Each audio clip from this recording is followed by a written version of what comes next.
Salut les amis, bienvenue sur la chaîne Immigrer à moindre coût. Est-ce qu'on peut travailler au Canada sans diplôme? C'est un sujet qui fait assez jaser. Alors dans cette vidéo, nous allons vous donner les éléments factuels et te donner les métiers que tu pourras faire au Canada sans diplôme. Alors si c'est un sujet qui t'intéresse, écoute cette vidéo jusqu'à la fin. Tu en tireras le maximum d'informations. Beaucoup doutent du fait qu'il y ait pénurie de main-d'œuvre au Canada. Pour commencer, on va suivre ce reportage de Radio-Canada et on se verra juste à la suite pour en commenter.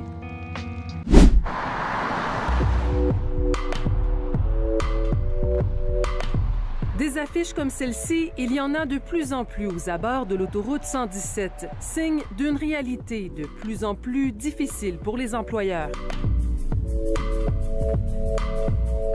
Au centre de villégiature de Mont-Tremblant, le manque de personnel est flagrant. On estimait qu'environ 400 postes étaient toujours disponibles, qu'on n'a pas réussi à combler. Ça représente tout près de 140 000 heures de travail qui n'ont pas été comblées. Ça, c'est du jamais vu? C'est du jamais vu. La pénurie de main-d'œuvre c'est pas déclaré pendant la pandémie. Elle s'est accentuée.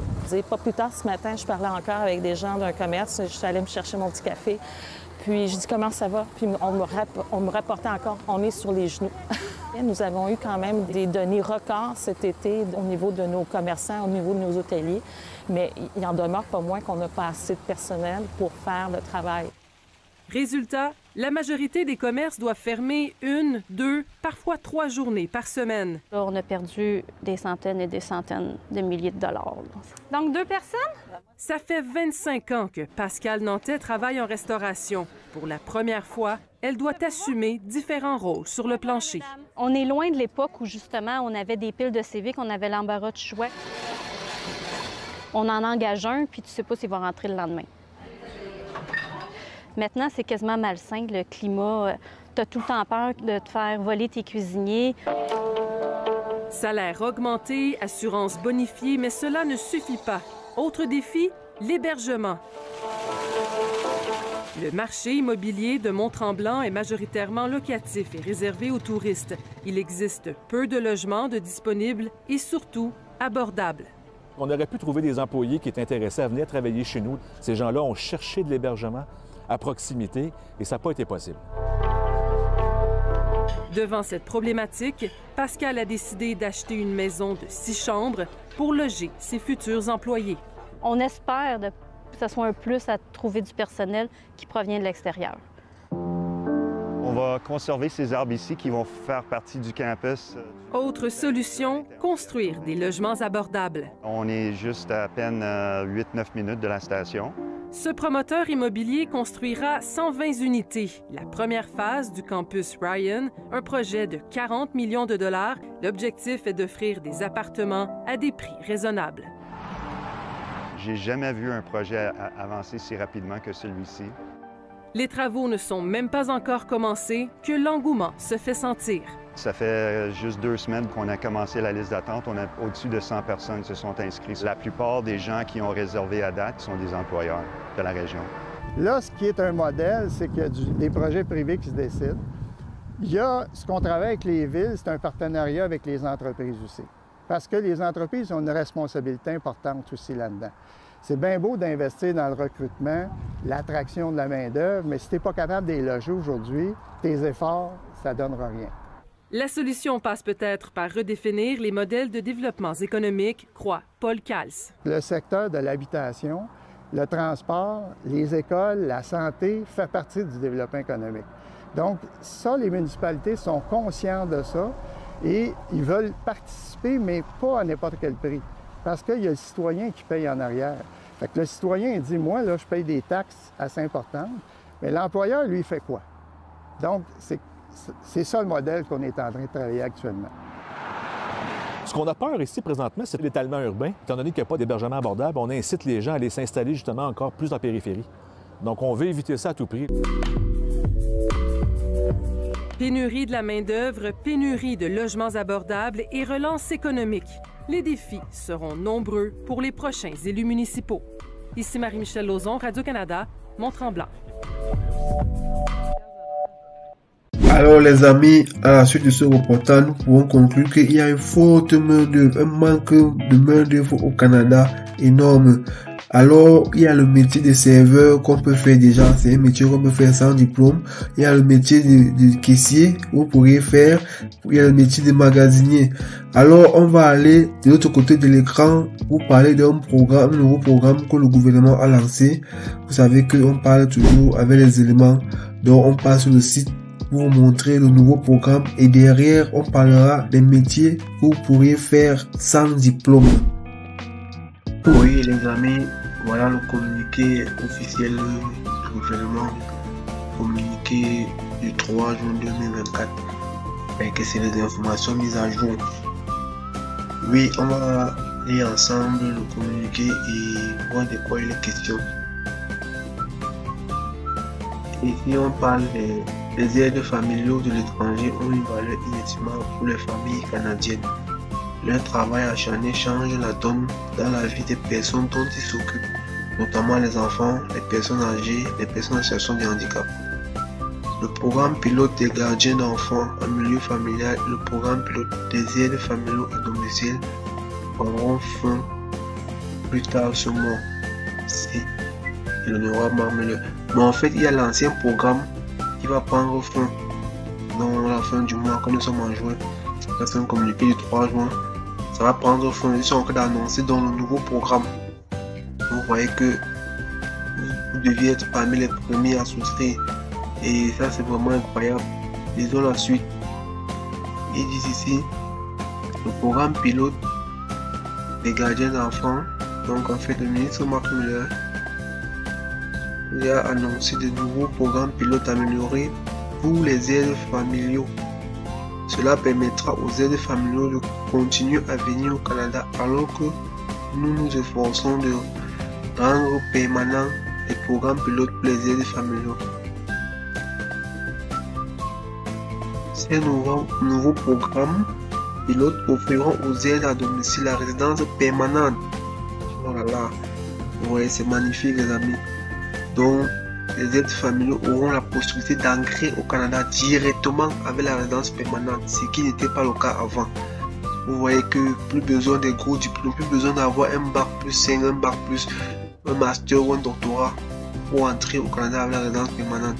Vous voyez qu'avec votre niveau BPC au niveau probatoire, vous pourrez faire cette formation et entrer au Canada avec la résidence permanente. C'est un programme pour vous. C'était pas la chose, c'était pas évident avant. Donc les choses sont en train de se faciliter. Plus besoin d'avoir des gros diplômes. Voilà ça les amis. Le Canada est en train d'ouvrir les portes franchement. 2025, 2024, 2027, c'est vraiment le moment. Donc ça c'est une nouvelle. Pour être parmi les premiers à bénéficier de ce programme.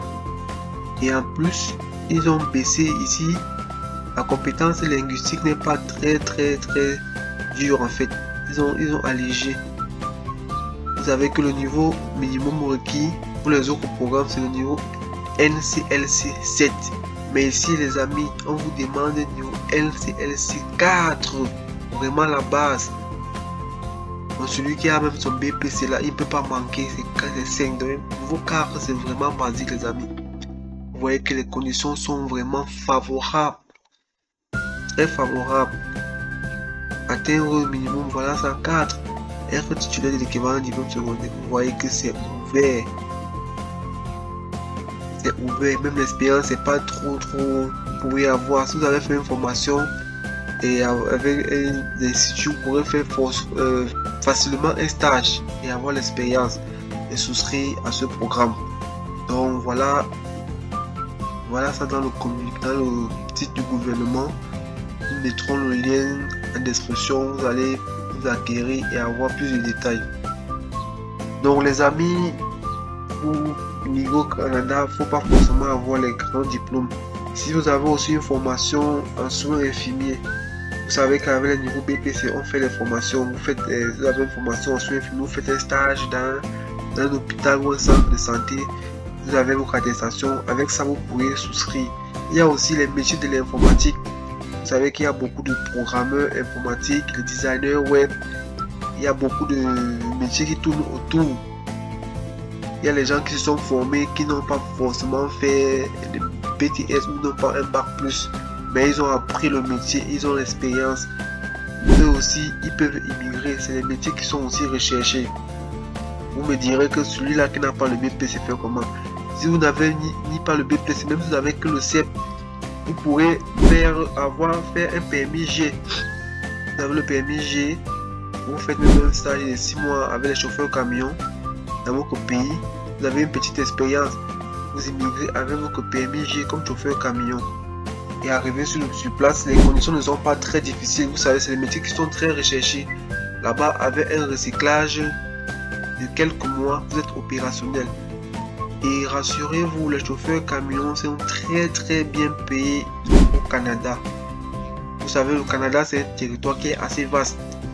Ils ont besoin de chauffeurs pour faire le transit des marchandises d'une ville à l'autre. Imaginez alors celui qui fait, vous savez, le Canada est grand. Quand chaque fois qu'il sort de la ville, il a les frais d'émission. Et s'il peut faire la liaison entre peut-être le Canada et les États-Unis, s'il fait les voyages à l'international, oulala, ses primes encore sont très élevées. Donc, un chauffeur camion parfois touche très largement que un fonctionnaire. Donc, parfois les métiers qu'on simplifie, c'est les métiers qui sont très bien payés au Canada. Il y a aussi la buanderie. Si vous n'avez pas, vous avez même le BP, vous n'avez pas, vous pouvez faire la buanderie. Vous allez dans une buanderie, vous vous formez, il y a la cuisine. Monsieur de l'hôtellerie, vous faites une formation dans un centre et vous faites un stage dans un hôtel ou dans l'attestation. Avec ça, vous soumettez. Donc les amis, il n'y a plus question de dire je n'ai pas de diplôme, je n'ai pas. Même sans diplôme, vous faites une petite formation, vous immigrez au Canada. Donc arrêtez d'écouter les choses que voilà l'information dans le site du gouvernement. Et je vais donner quelques pistes pour avoir pour certains métiers. Vous pouvez rechercher, renseignez-vous. Avec ces métiers-là, vous immigrez et vous trouvez du travail. Ok, on va arrêter là pour que la vidéo ne soit pas très longue. Si tu es nouveau sur cette chaîne, il faut t'abonner. Et si tu es plus sympa, tu nous lâches un gros pouce bleu afin que l'algorithme de YouTube puisse recommander cette vidéo au maximum de personnes, pour qu'elles soient édifiées et informées des opportunités qu'il y a au Canada. On va se prendre à la prochaine pour une nouvelle vidéo. Portez-vous bien et surtout ne l'oubliez pas, les grandes choses se sont faites à partir d'un rêve. Ciao!